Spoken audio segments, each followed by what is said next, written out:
Guys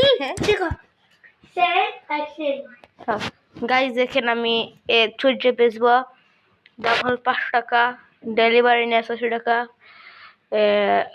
comment বক্সে number দেওয়া আছে, যে যে নেবেন কমেন্ট বক্সে বলবেন। আর জিগিমিগি করে এলে দামটা একটু বেশি, দেখেন জিগিমিগি করে এলে দামটা একটু বেশি। ওই দেখেন বললে 0131 32 33 আর 6 করে আমার হোয়াটসঅ্যাপ নাম্বার যোগাযোগ করবেন, করে এটা নিয়ে যাবেন। আরও আছে, এই শুধু শেষ নয়, আরও আছে যে দুইটা, এই দুটো বেচবো 100 টাকার, আর এটা বেচবো, এই ছেলেটাকে বেচবো, এই ছেলেটা 350 টাকা মাংস। দেখেন এটা এটা এটা একটু বেশি দাম, এর দেখেন জিগিমিগি করতেছে, দেখছেন এটা লাইট জ্বলে, লাইট জ্বলে দিকে জিগিমিগি করতেছে জায়গাটা।